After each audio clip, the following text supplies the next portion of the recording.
તો નમસ્તે વિદ્યાર્થી મિત્રો, પ્રી દાક્તરી તાલીમમાં તમારું સ્વાગત છે. ધોરણ 12ની અંદર આજે આપણે ચેપ્ટર નંબર 8 માનવ સ્વાસ્થ્ય અને રોગો વિશે ચર્ચા કરીશું અને શરૂઆત કરીશું. તો ચેપ્ટર નંબર 8 ધોરણ 12 માનવ સ્વાસ્થ્ય અને રોગો. આ ચેપ્ટરની અંદર મિત્રો આપણે સ્વાસ્થ્ય એટલે શું, એની પરિભાષા કોને કહેવાય અથવા તો એની વ્યાખ્યા કોને કહેવાય, ઉપરાંત અમુક પ્રકારના રોગો વિશે આપણે અભ્યાસ કરવાનો છે. એવું પણ આપણે જોઈશું કે સ્વાસ્થ્ય જે છે એની સારી સંભાળ કેવી રીતે આપણે રાખી શકીએ. તો આગળ ચર્ચા કરતાં મનુષ્યના સ્વાસ્થ્યને રિગાર્ડિંગ અનુલક્ષીને જે પૂર્વધારણાઓ હતી, જે ઇતિહાસની અંદર જે પૂર્વધારણાઓ, પરિકલ્પનાઓ જેને કહેવાય, જે ધારવામાં આવતી, એના વિશેની આપણે શરૂઆતની પ્રસ્તાવના અથવા તો માહિતી આપણે લઈશું અને ત્યારબાદ ધીમે ધીમે ચેપ્ટરમાં આપણે આગળ વધીશું. હવે સૌ પ્રથમ મિત્રો ચર્ચા કરીએ તો આધુનિક મેડિકલ સાયન્સ, જેને આપણે એલોપેથી કહીશું, એલોપેથી જે તમારા બધાનું સપનું છે MBBSમાં જવાનું, તે શાખા એલોપેથી. આ એલોપેથી જે છે એના જે પિતા અથવા તો એના જે પ્રણેતા છે એમનું નામ છે હિપ્પોક્રેટ્સ.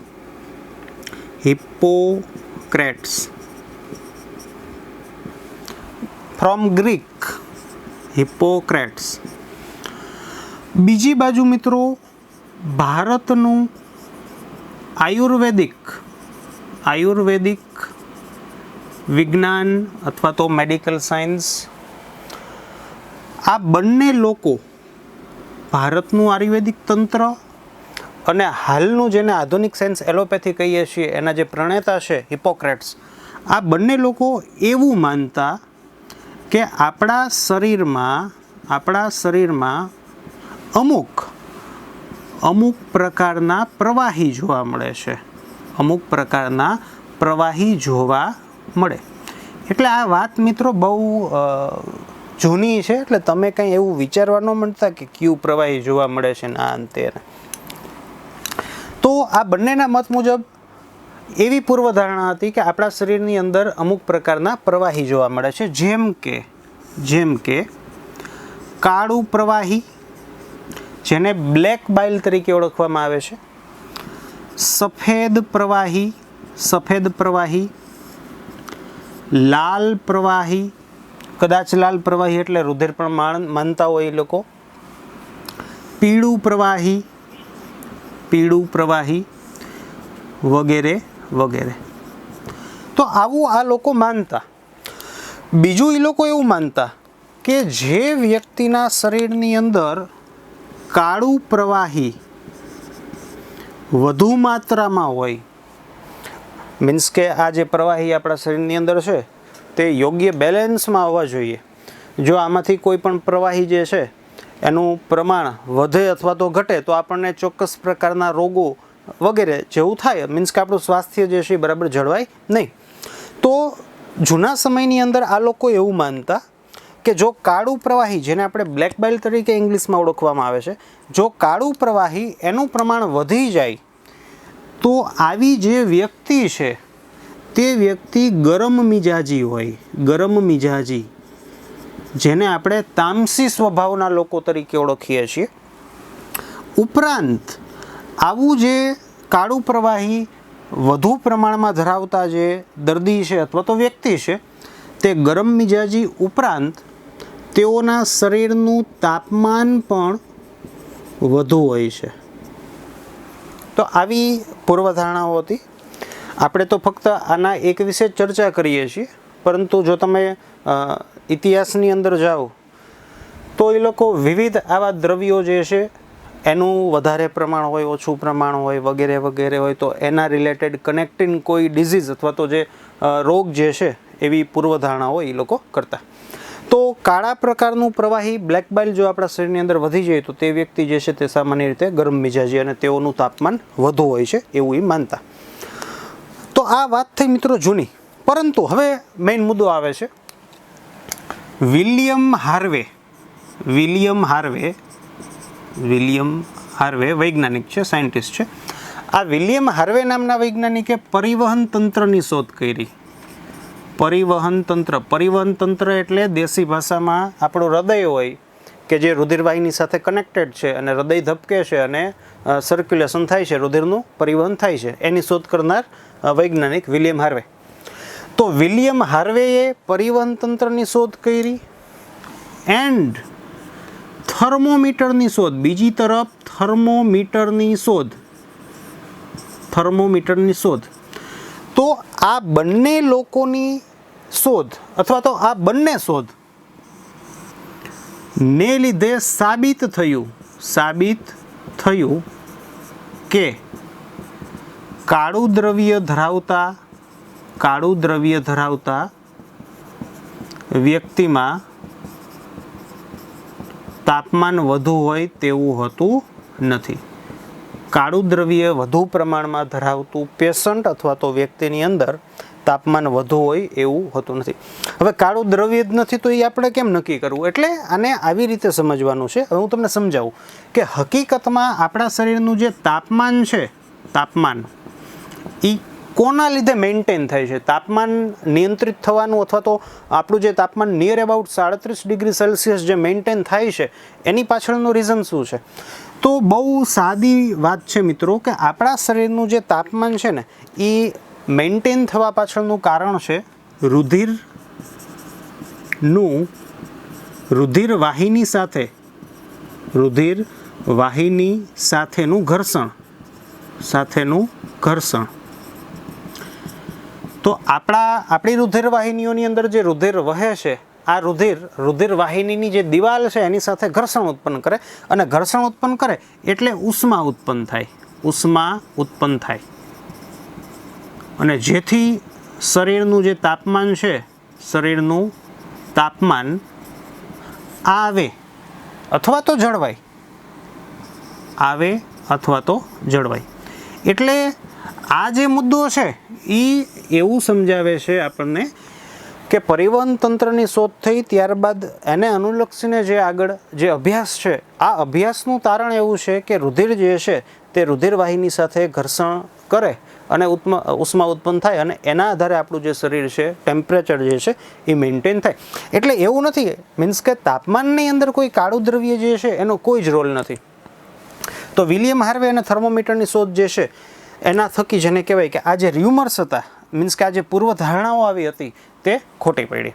તો આ વાત થઈ મિત્રો જે જૂના સમયની અંદર, મીન્સ કે ભારતનું આયુર્વેદિક તંત્ર ઉપરાંત એલોપેથી જે સ્ટાર્ટિંગ સમય હતો, હિપોક્રેટ્સવાળો જે સમય હતો, ત્યારે જેને કહેવાય આવા પ્રકારનું એક જેને કહેવાય ર્યુમર હતું અથવા તો આવી પૂર્ણ ધારણાઓ હતી કે જે હાલના સમયમાં, આધુનિક સમયમાં ખોટી પુરવાર થઈ છે. આગળ જોઈએ મિત્રો આપણે.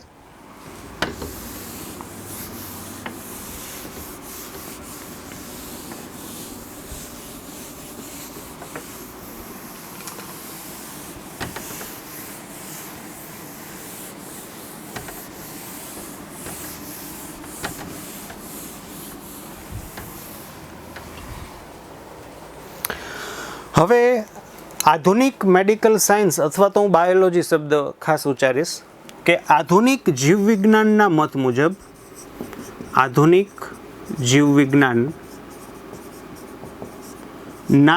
મુજબ એટલે કે આધુનિક રિસર્ચ છે, બહુ જેને કહેવાય જીવનની અંદર પણ આપણે ગળે ઉતારવા જેવી વાત કીધી છે કે આપણું જે ચેતાતંત્ર જે છે, આપણું ચેતાતંત્ર અને ભેગું અંતઃસ્ત્રાવી તંત્ર પણ આવશે. 11th આપણે જોયું કે હકીકતમાં અંતઃસ્ત્રાવી તંત્ર એક ચેતાતંત્રનો જ ભાગ છે એવું કહી શકીએ. તો આપણું જે ચેતાતંત્ર છે, આ ચેતાતંત્ર આપણી રોગ પ્રતિકારક શક્તિ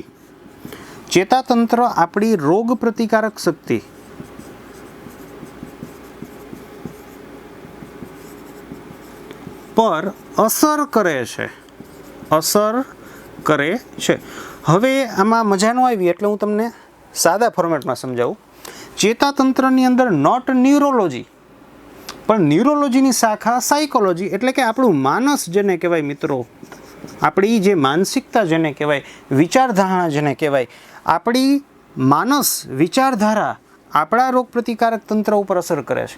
એટલે અહીંયા કહેવાનો ભાવાર્થ એવો જ નીકળો મિત્રો કે જેનું માનસ એટલે મનોબળ જેને આપણે કહીશું, કે જેનું માનસ મજબૂત હોય, જેનું માનસ મજબૂત હોય એની રોગ પ્રતિકારક શક્તિ વધુ હોય.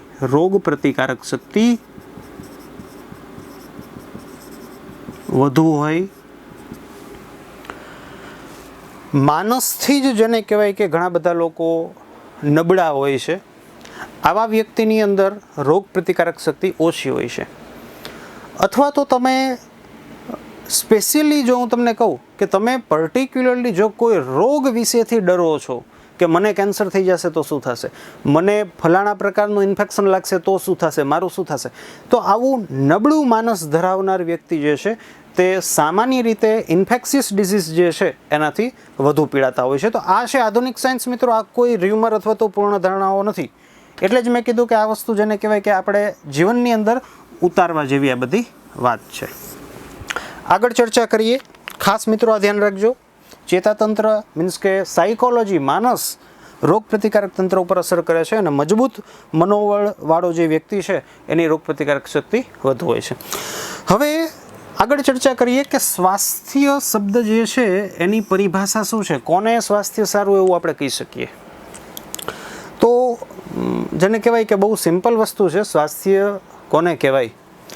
પણ હકીકતની અંદર મિત્રો સ્વાસ્થ્ય શબ્દ જે છે તે સારું ત્યારે કહેવાય, અથવા તો સ્વાસ્થ્યની અંદર કઈ વસ્તુઓ જેને કહેવાય પરફેક્ટ હોવી જોઈએ. એટલે તમારા મગજમાં આવે કે સ્વાસ્થ્યમાં કંઈ જેને કહેવાય કે કોઈ નિર્જીવ વસ્તુની તો વાત હોય નહીં, આપણા શરીરની જ વાત હોય, કે આપણા ઘરના મકાનની દિવાલ સારી હોય તો આપણું સ્વાસ્થ્ય સારું, એવું એને કોઈ વસ્તુ જેને કહેવાય એ વસ્તુ નથી.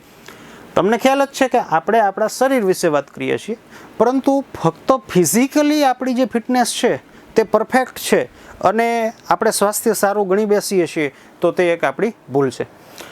તો ધારો કે તમે જોઈ શકો કે હું ફિઝિકલી ફિટ છું, મને ખ્યાલ છે, તો મારે એવું સમજવાનું નથી કે મારું સ્વાસ્થ્ય જે છે પરફેક્ટ છે. આધુનિક સ્વાસ્થ્યની જે વ્યાખ્યા છે મિત્રો તે કંઈક આવા રીતની છે, અથવા તો આધુનિક સ્વાસ્થ્યની જે વ્યાખ્યા છે એમાં 3 પરિબળ જે છે એનો સમાવેશ કરવામાં આવેલ છે. પહેલું છે ફિઝિકલ ફિટનેસ, માનસ ફિઝિકલ ફિટનેસ, પહેલું છે ફિઝિકલ ફિટનેસ. અથવા તો હું કહી શકું તમને કે તમે શારીરિક રીતે જો તમે પરફેક્ટ હોય, શારીરિક રીતે તમે યોગ્ય હોય, જે હું જે વાત કરું છું કે આપણું બોડી પરફેક્ટલી છે, કોઈ રોગ નથી, કોઈ ઇન્ફેક્શન નથી, પ્લસ ફક્ત આ એક જ વસ્તુ જેને કહેવાય ઉમેરવામાં આવતી નથી, પ્લસ સ્વાસ્થ્ય સારું, ફિઝિકલી રીતે તમે સારા હોવા જોઈએ, પ્લસ સાયકોલોજી, માનસ સાયકોલોજી, માનસિક રીતે જેને કહેવાય તમે પરફેક્ટ હોવા જોઈએ. આજે સામાન્ય રીતે કોઈ પણ વ્યક્તિ જે છે ફિઝિકલી ફિટ હોય, કદાચ માનસિક રીતે ફિટ પણ ન પણ હોય, જેને કહેવાય કે વધુ પડતું ડર હોય કે વધુ પડતા નેગેટિવ પ્રકારના વિચાર હોય વગેરે વગેરે જેવી બાબત માનસિક રીતે હોઈ શકે. તો આવી વ્યક્તિ આપણને દેખાવે પરફેક્ટલી લાગશે, પરંતુ જે આધુનિક જે વ્યાખ્યા છે, પરફેક્ટ જે વ્યાખ્યા છે સ્વાસ્થ્યની, એના મત મુજબ તે વ્યક્તિ સ્વસ્થ નથી. તો શારીરિક રીતે વ્યક્તિ સ્વસ્થ હોવી જોઈએ, પ્લસ માનસિક રીતે માનસ સાયકોલોજીકલી જેને કહેવાય વ્યક્તિ પરફેક્ટ હોવી જોઈએ. અને મિત્રો ત્રીજી વાત આવે છે, કદાચ તમને નવાઈ પણ લાગી શકે, ત્રીજી વાત છે મિત્રો સામાજિક રીતે. અતિશય તમને નવાઈ પમાડશે. સામાજિક રીતે જો વ્યક્તિ પરફેક્ટ હોય તો જ તે વ્યક્તિને સ્વસ્થ ગણી શકાય. એટલે 3 બાબત છે, શારીરિક રીતે, માનસિક રીતે અને સામાજિક રીતે. સામાજિક રીતે નહીં ખબર પડી હોય, હું તમને દેશી ઉદાહરણ આપું તો જ ખ્યાલ આવશે. હવે એક વ્યક્તિ છે પરફેક્ટ છે, ઘોડા જેવો છે, 5 હાથ પૂરો છે, 6 ફૂટની હાઈટ છે, 5 કિલોમીટર દોડી આવે. માનસિક રીતે વાત કરી તો 3રું વિશ્વયુદ્ધ જીતી આવે એવી એનું માનસિક મનોબળ જેને કહેવાય હોય, પણ સમાજની અંદર મિત્રો એનો કોઈ ગણકારતું ન હોય, સમાજની અંદર એની વેલ્યુ ન હોય, સામાજિક રીતે જેને કહેવાય કે એને કોઈ ગણે નહીં, તો મિત્રો તે વ્યક્તિ સ્વસ્થ નથી.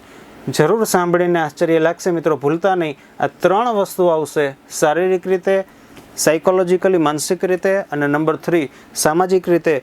ત્રણેય રીતે જો વ્યક્તિ પરફેક્ટ હોય તો જ તેનું સ્વાસ્થ્ય જે છે એ સારું છે અથવા એનું સ્વાસ્થ્ય પરફેક્ટ છે એવું આપણે કહી શકીએ. આગળ જોઈએ મિત્રો આપણે, રોગ શું છે અથવા રોગ શું છે નહીં, પરંતુ રોગ પહેલાં તો કેટલા પ્રકારના હોય છે એની આપણે માહિતી લઈએ, અને ત્યારબાદ મિત્રો ચેપ્ટરની અંદર ધીમે ધીમે રોગો વિશે આપણે સમજીશું.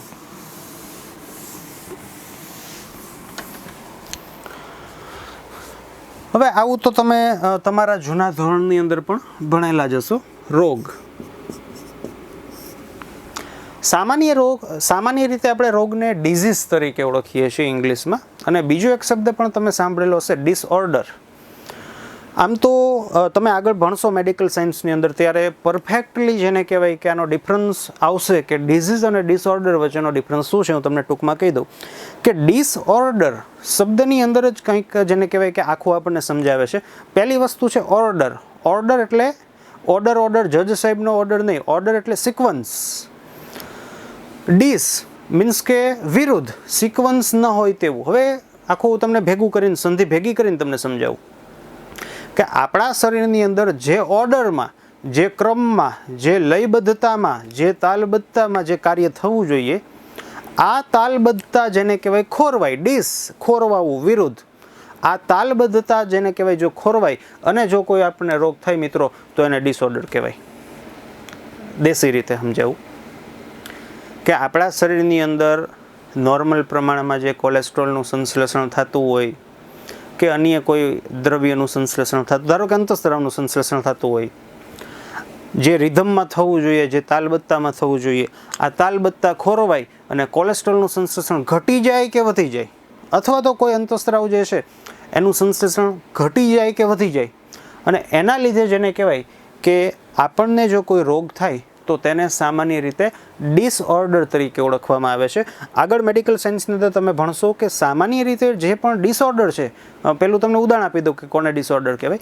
તો હૃદય રોગ છે એને એક પ્રકારનો ડિસઓર્ડર કહેવાય. ડાયાબિટીસ છે તો એને પણ અમુક કિસ્સામાં, ઘણા બધા કિસ્સામાં ડિસઓર્ડર કહી શકાય. કેન્સર છે એને ડિસઓર્ડર કહી શકાય. તો આ જે ડિસઓર્ડર છે કે જે કોઈ ચેપથી, સામાન્ય રીતે આપણને કોઈ ચેપ લાગવાથી કે એવી રીતે નથી થતું, પરંતુ આપણા શરીરની અંદર જે ફિઝિયોલોજીકલ જે કાર્ય કરવાની જે રિધમ છે, ઓર્ડર છે, સિક્વન્સ છે, આ સિક્વન્સ મેન્ટેન નથી થતી, એટલા માટે જેને કહેવાય આપણા શરીરની અંદર કોઈ ખામીઓ કે ઉણપો કે કોઈ લક્ષણો દેખાય છે અને આપણે જેને રોગ ગણીએ છીએ. તો સામાન્ય રીતે ડિસઓર્ડર જે છે ને એની એક આવી પણ વ્યાખ્યા છે જે તમે આગળ ભણશો કે જે રોગનું મૂળ કારણ ન શોધી શકાય, જે રોગનું પરફેક્ટલી ક્યાંથી અને ક્યારે સ્ટાર્ટ થયો એનું પરફેક્ટલી મૂળ કારણ ન શોધી શકાય તેને આપણે ડિસઓર્ડર તરીકે ઓળખીએ છીએ. એટલે તમે કહેશો કે આમાં કંઈ ખબર ન પડી. ધારો કે હું કેન્સરની વાત કરું તો કેન્સર જે છે તમને ક્યારે સ્ટાર્ટ થયું અને કયા રીઝનથી સ્ટાર્ટ થયું એ આપણે શોધી ન શકીએ. એવી રીતે ડાયાબિટીસના કિસ્સામાં પણ એવું બને, હૃદય રોગના કિસ્સામાં પણ એવું બને કે તમે આના લીધે અથવા તો તમારા આવા પ્રકારનું રૂટીન લાઈફ જે છે એની અંદર ચેન્જીસના લીધે કે તમે આ વધુ પ્રમાણમાં ખાઓ છો એના લીધે તમને હૃદય રોગ થાય છે એવું મિત્રો કહી શકાતું નથી. તો ડિસઓર્ડર જે છે એનું જે બેઝિક જે મૂળ રૂટ જે છે, મેઇન જે કોઝિસ છે તે આપણે જાણી શકતા નથી. આગળ જોઈએ આપણે રોગ. રોગ સામાન્ય રીતે મિત્રો 2 પ્રકારના હોય છે. એકને હું કહીશ ચેપી રોગ, અને બીજાને હું કહીશ બિનચેપી રોગ. મારે લગભગ આમાં કંઈ સમજાવવાનું નથી કોને ચેપી રોગ કહીશું, કોને બિનચેપી રોગ કહીશું. હૃદય રોગ છે, કેન્સર છે, અમુક પ્રકારના કેન્સર ચેપી છે જે આપણે આ ચેપ્ટરની અંદર ભણશું, પણ એને આપણે નહીં લઈએ એટલે કેન્સરને બિનચેપીમાં જ રાખશું. ડાયાબિટીસ છે વગેરે બિનચેપી પ્રકારના રોગ છે. ચેપી રોગો જે સામાન્ય રીતે સૂક્ષ્મજીવો દ્વારા આપણને થતા હોય, બેક્ટેરિયા છે, વાયરસ, પ્રજીવ છે વગેરે. તો ચેપી રોગો અને બિનચેપી રોગો. હવે બિનચેપી રોગ જે છે ને મિત્રો એની અંદર એક શાખા પડશે જેને હું કહીશ લાઇફસ્ટાઇલ ડિસઓર્ડર.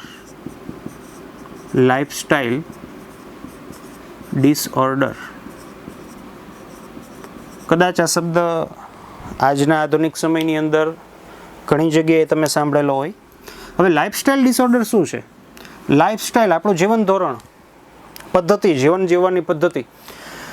દેશી ભાષામાં હું કહું ને તો જીવન જીવવાની રૂટીન લાઈફ જે છે, જીવન જીવવાની પદ્ધતિ માં ફેરફાર થવાથી, આમ તો મારે ફેરફાર થવાથી એવો શબ્દ અત્યારે ન વાપરવો જોઈએ, વળી તમે ઊંધું સમજશો. જીવન જીવવાની જે પદ્ધતિ છે તેમાં યોગ્યતા આવવાથી, એટલે હવે મીન્સ કે એને ફેરફાર થયો એમ જ કહેવાય કે જીવન જીવવાની પદ્ધતિમાં અયોગ્યતા આવવાથી થતા રોગોને લાઇફસ્ટાઇલ ડિસઓર્ડર કહેવાય. હવે ઉદાહરણ સાથે સમજીએ તો જ સમજાશે. પહેલી વસ્તુ, શું એવો વળી શું ફેરફાર થયો? સાદામાં સાદા ફેરફાર છે. નંબર 1, જમવાનો સમય. એમાં અયોગ્યતા આવે. સમજાવો. ધારો કે કોઈ વ્યક્તિ 12 વાગે જમે છે. હવે આજની તારીખમાં વિવિધ પ્રકારના બિઝનેસ છે અને બિઝનેસની દોડધામમાં જેને કહેવાય કે ક્યારે જમવાનું મળે, શું થાય, ક્યાં મળશે, એનું કંઈ નક્કી નથી હોતું. તો તમે જોઈ શકો કે મોટે ભાગે માર્કેટિંગ સાથે અથવા સેલ્સ સાથે સંકળાયેલા લોકો છે, તો એની જે લાઇફસ્ટાઇલ જે છે એમાં ક્યારે જમવાનો સમય મળશે ને એ કોઈ નક્કી નથી હોતું. તો કોઈ વ્યક્તિ એક દિવસે 12 વાગે જમે છે, બીજા દિવસે 2 વાગે જમે છે, ત્રીજા દિવસે 3 વાગે જમે છે. આવું ઘણા લાંબા સમય સુધી, એમાં પરફેક્ટલી એની કોઈ વ્યાખ્યા મેડિકલ સાયન્સની અંદર નથી આપેલી કે તમે આવું 5 વર્ષ સુધી કરશો તો તમને રોગ થશે કે 10 વર્ષ સુધી કરશો તો રોગ થશે. એ દરેક વ્યક્તિની અંદર અલગ અલગ હોય. પણ કહેવાનો મિનિંગ એવો છે કે જો તમારો જમવાનો સમય ઘણા લાંબા સમય સુધી પરફેક્ટલી ન હોય તો તમને લાઇફસ્ટાઇલ ડિસઓર્ડર થઈ શકે. બહુ સાદું એક્ઝામ્પલ આપું મિત્રો, કે આપણે જમીને પછી ઇન્સ્યુલિનનો સ્ત્રાવ થાય. 12 વાગે જમો તો નિયર એબાઉટ એની આસપાસ થાય, 2 વાગે જમો તો એની આસપાસ થાય. તો જમવાનો સમય જે છે એની અંદર અયોગ્યતા આવતા એક સમયે ઇન્સ્યુલિનનો સ્ત્રાવ ક્યારે શરીરને કરવો એને ખ્યાલ હોતો નથી. અને કદાચ એવું બની જાય કે જો ઇન્સ્યુલિનનો સ્ત્રાવ બંધ થાય તો જેને કહેવાય આપણને ખ્યાલ જ છે કે શું થાય, આપણે એને કહીશું ડાયાબિટીસ થાય.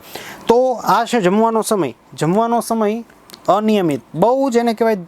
આમ તો એવું કહી શકાય કે ફક્ત જે હું હમણાં બોલ્યો કે માર્કેટિંગ સેલ્સ નહીં, આમ તો મોટાભાગના જેને કહેવાય આજના જે બિઝનેસ છે એને કનેક્ટ થતો, ઇવન આપણને પણ કનેક્ટ થતો જેને કહેવાય આ એક બાબત છે જમવાનો સમય, એની અંદર આવતી અનિયમિતતા. નંબર 2, ખોરાકનો પ્રકાર. એ વળી શું? આ જે બાબત છે તે સ્ટુડન્ટ્સને પણ લાગુ પડતી બાબત છે, ખાસ કરીને કોલેજિયનને ખાસ અફેક્ટ કરે. હવે તમે આજે દાળ ભાત ખાધા, મીન્સ કે આજે તમે નોર્મલી જે ખાતા હોય એ ખાવ છો, પછી એવું બને કે કાલે તમે ફ્રાઈમ્સ લીધા, ત્રીજા દિવસે વળી પાછું તમે નોર્મલી જે ખાવ છો એ, ચોથા દિવસે વળી પાછું તમે સિંગ ખાધીને કોઈ કોલ્ડ ડ્રિંક્સ લીધું. એટલે કે તમે શું જમો છો એનું નક્કી નથી હોતું. તમે શું જમો છો એનું પણ જો નક્કી ન હોય મિત્રો, તો પણ તમને જેને કહેવાય લાઇફસ્ટાઇલ ડિસઓર્ડર થઈ શકે. આગળના અમુક પોઈન્ટ્સની ચર્ચા કરીએ. ઊંઘવાનો સમય. ઘણા બધા આજના સમયની અંદર એવા લોકો છે જેને નિશાચર તરીકે ઘણા લોકો ઉપમા આપે છે કે લોકો રાત્રે જેને કહેવાય જાગે ને દિવસે સૂવે. બહુ મોટો વિષય છે, આપણે ચર્ચા નહીં કરીશું. તો ઊંઘવાનો સમય પરફેક્ટ ન હોય, જમવાનો સમય છે, ખોરાકનો પ્રકાર છે, કસરત થવી ન થવી વગેરે વગેરે. તો આને લાઇફસ્ટાઇલ ડિસઓર્ડર તરીકે મિત્રો ઓળખવામાં આવે છે. લાઇફસ્ટાઇલ ડિસઓર્ડર જે છે એના હું તમને નામ આપું. આમ તો આપણે 11th અંદર જોયા હતા. નામ છે હાર્ટ ડિઝીઝ, હૃદય રોગ, ડાયાબિટીસ મેલાઇટસ, ઓબેસિટી જાડાપણું, obesity and obstructive sleep apnea, means કે નસકોરા બોલવા.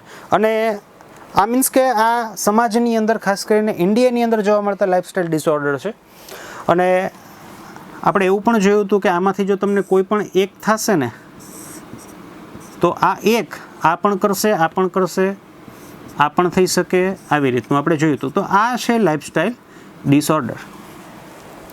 તો જેને કહેવાય કે મિત્રો આ થયા રોગ જે છે એના પ્રકાર.